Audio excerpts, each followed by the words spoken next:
നമ്മൾ പലപ്പോഴും ഉയർന്നു വരാതിരിക്കാനുള്ള കാരണം എന്താണെന്നറിയാമോ? അത് വേറെ ആരുമല്ല, നമ്മൾ തന്നെയാണ്. അതിന്റെ ശരിക്കും ഒന്ന് ഫോക്കസ് ചെയ്ത് നോക്കിക്കഴിഞ്ഞാൽ അതിന്റെ കണ്ടന്റ് വരുന്നത് എന്താണെന്നറിയോ? നമ്മൾ വേറെ ഉള്ള ആൾക്കാരെ നോക്കിയിട്ട് അവരുടെ അപ്ഡേഷൻ അല്ലെന്നുണ്ടെങ്കിൽ അവരുടെ ഉയർച്ച എന്തെങ്കിലും ഗിമിക്സ് വഴിയാണ്, അല്ലെന്നുണ്ടെങ്കിൽ അവരെന്തെങ്കിലും മാജിക് കാണിച്ചാണ് അവർ ഉയർന്നു വന്നതെന്ന് നമ്മൾ വിചാരിക്കുന്ന ഒരു സിറ്റുവേഷൻ നമ്മൾ തന്നെ ഉണ്ടാക്കിയെടുക്കും. അപ്പൊ നമുക്കും ആ ഒരു ഭാഗ്യം കിട്ടിയായിരുന്നെങ്കിൽ, ചിലപ്പം അങ്ങനെ ഒരു ഭാഗ്യമായിരിക്കാം അവർക്ക് കിട്ടിയത്, പക്ഷെ അതിന്റെ അടിയിൽ അല്ലെങ്കിൽ അതിന്റെ ബാക്ക് സൈഡിലൊക്കെ ഒരുപാട് വർക്ക് ചെയ്തതിന്റെ ഒരു അടിത്തറ കാണും, അല്ലെങ്കിൽ ഒരു ബേസിക് കാണും. അപ്പം എപ്പോഴും നമ്മൾ ഒരാളെ കുറ്റപ്പെടുത്താനാണ് കൂടുതലും നോക്കുന്നത്. അയാളുടെ വളർച്ച കാണുമ്പോൾ നമ്മൾ അതിന് ചെറിയൊരു ഉദാഹരണം ഞാൻ പറയാം. നമ്മൾ ഒരു വലിയ ബിസിനസ് മേഖല എപ്പോഴും നമ്മൾ പറയും നല്ല അടിപൊളിയായിട്ട് നിൽക്കുന്ന ബിസിനസ് ആണ് അവിടെ ഉള്ളതെന്നൊക്കെ പറയും.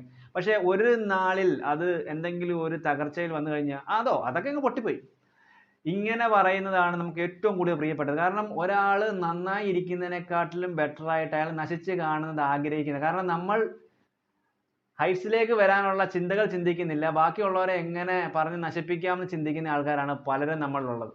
അപ്പോൾ നമ്മൾ എപ്പോഴും ബാക്കിയുള്ളവരുടെ നല്ലത് എങ്ങനെയാണ് അവർ ആ ഹൈറ്റ്സിൽ നിൽക്കുന്നത്, അല്ലെ അപ്ഡേറ്റ് ചെയ്ത് നിൽക്കുന്നതെന്ന് നമ്മൾ പഠിച്ചിട്ട് അതേ രീതിയിൽ നമുക്ക് അതിനല്ലെങ്കിൽ തന്നെ, ആ രീതി അല്ലെങ്കിൽ തന്നെ നമ്മുടെ ബിസിനസ് വേറെ ആണെങ്കിലും അല്ലെ എന്ത് പരിപാടി ചെയ്യുകയെന്നുണ്ടെങ്കിലും അവരുടെ ബേസിക് ആയിട്ട് അവരെങ്ങനെയൊക്കെയാണ് അത് ചെയ്യുന്നതെന്ന് നോക്കിക്കഴിഞ്ഞാൽ അതിന്റെ ബേസിക് നമ്മളും ഉപയോഗിച്ച് കഴിഞ്ഞാൽ നമ്മളും സക്സസ് ആവാൻ പറ്റുന്നതാണ്.